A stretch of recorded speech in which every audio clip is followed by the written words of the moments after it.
Oke, halo semuanya. Jadi hari ini kita akan membahas tentang cara melakukan analisis regresi sederhana dengan Microsoft Excel.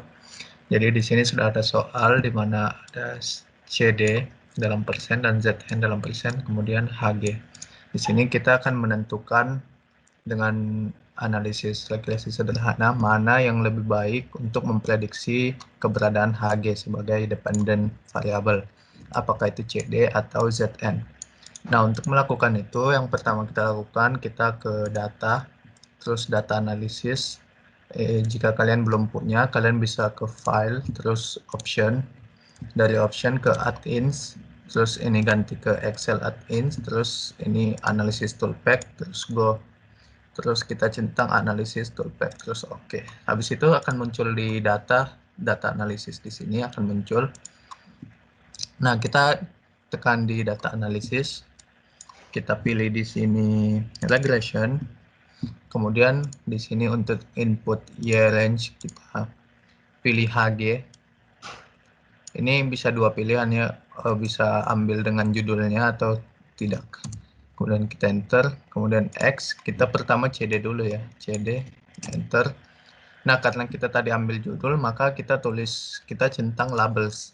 Kalau tadi kita tidak ambil sampai judul, kita tidak centang labels. Kemudian output range ini dimana kita akan keluarinnya. Jadi saya mau ini keluar di situ. Oke, kemudian setelah itu yang lain biarkan saja. Kemudian kita tekan oke. Nah, dari sini dia akan keluar summary output, tabel ANOVA, dan juga tabel intercept dan Y-nya. Nah, di sini kita dapat lihat multiple R, R square, adjusted R square, ANOVA, dan variabel dari intercept dan Y-nya. Ini akan X-nya maksudnya. Ini akan dibahas lebih lanjut pada hasil analisis. Kemudian kita akan belajar tentang bagaimana cara memplot ini dalam sketcher plot. Jadi kita ke insert, terus kita pilih di sini chart, sketcher, yang titik-titik ini pilih. Oke, kasih turun ke bawah. Nah, setelah itu kita pilih select data, add, kita series name, namakan saja CD HG. Kemudian kita disuruh memilih X, nilai X-nya kita pilih tabel CD. Kemudian di sini tabel Y-nya kita pilih HG. Nah, kemudian kita klik OK. Setelah itu dia akan keluar sketcher plot atau plot titik-titik ini. Setelah itu untuk mengeluarkan trend line kita akan tekan di tabelnya di titik-titik ini. Kemudian kita klik kanan, terus add trend line, linear, di situ. Kemudian display equation on chart and display R square on value on chart. Kemudian kita lihat di sini, ini akan keluar nilai persamaan regresinya, ini. Yang mana ini nilainya 1285X, ini sama aja dengan yang di sini tadi tabel summary outputnya. Dan R kuadrat sama juga dengan R square di sini. Oke, itu tadi caranya. Kemudian saya sudah ada sheet yang berisi hasil analisis kedua tabel CD dan ZN terhadap HG. Oke, kita bahas mulai dari CD ke HG. Jadi di sini saya sudah lakukan seperti tadi, data analisis. Jadi di sini yang pertama X sebagai CD sebagai independent variable, kemudian Y sebagai HG sebagai dependent variable. Nah, kita lihat di regression statistik. Ini multiple R, ini dia adalah nilai keeratan hubungan. Ini biasanya ditandai dengan R kecil. Itu nilainya minus 1 sampai 1. Ini maksudnya plus minus di sini, dia hanya menunjukkan korelasi positif atau korelasi negatif. Jadi nilainya selalu minus 1 sampai 1. Kemudian ini ada R square. Ini R square rumusnya adalah multiple R pangkat 2. Jadilah R square. Ini biasanya disebut sebagai koefisien determinasi. Ini nilainya 0 sampai 1, di mana semakin mendekati 0, semakin menunjukkan bahwa tidak ada hubungan antara X dan Y. Semakin mendekati 1, hubungannya semakin kuat antara X dan Y. Kemudian ada adjusted R-square atau koefisien determinasi yang memperhitungkan derajat bebas.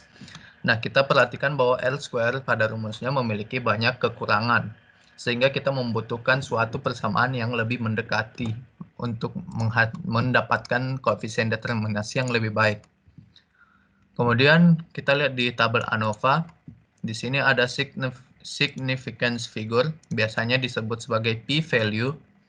Nah, ini kita gunakan untuk mengetahui bahwa apakah X sangat mempengaruhi Y secara signifikan atau tidak. Jika taraf nyata yang kita tetapkan, misalnya 0,5, itu lebih besar dari p-value, maka ada pengaruh signifikan dari X. Kita lihat di sini bahwa significance F atau p-value kita lebih kecil ya daripada taraf nyata yang kita tetapkan 0,5. Sehingga kita dapat simpulkan bahwa CD berpengaruh signifikan terhadap HG. Kemudian dari situ kita lihat di sini lagi intercept dan CD koefisiennya. Ini intercept itu nilai ini yang depan ini, yang belakang koefisiennya. Intercept itu maksudnya ketika kita plot, ini garisnya itu tabrak nilai apa ya, nilai ini nilai sumbu Y. Sumbu Y dia tabrak di mana? Itu intercept. Jadi di sini kita dapat koefisiennya minus 138,5. Kemudian di sini koefisien dari ini gradien garis dari regresi tersebut 1285,79x. Nah, kita lihat di sini bahwa koefisien determinasinya 0,64, berarti hubungan antara CD dan HG cukup kuat. Kita lihat untuk yang di plot sketcher plot di sini akan mengeluarkan persamaan regresi yang sama ya dengan ini 1285,8x kurang 138,5. Kemudian untuk R kuadrat di sini 0,641, dia menggunakan R square di sini. Dia tidak menggunakan adjusted R square. Oke, karena memang ini yang biasa dipakai. Oke, itu untuk CD, hubungan CD dan HG. Kemudian untuk hubungan ZN dan HG, kita lihat di sini X mewakili ZN dan Y mewakili HG. Multiple R-nya 0,7, berarti dia berhubungan korelasi positif dengan HG.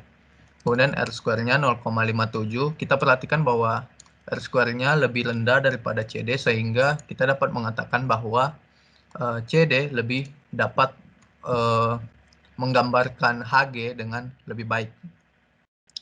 Kemudian kita lihat significance F-nya atau p-value-nya, dia lebih kecil dari taraf nyatanya. Kemudian kita lihat di intercept dan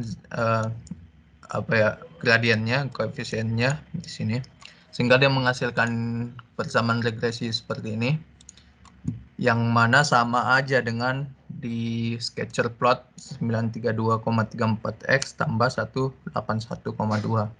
dengan R kuadrat 0,57. Nah, kita kembali ke soal awal, mana yang lebih baik memprediksi keberadaan HG. Nah, untuk itu kita membandingkan R square. R square dari CD 0,64 ini lebih besar daripada R square dari ZN 0,57. Sehingga dapat disimpulkan bahwa CD dapat memprediksi nilai HG dengan lebih baik karena nilai R square-nya lebih tinggi daripada nilai R square dari ZN.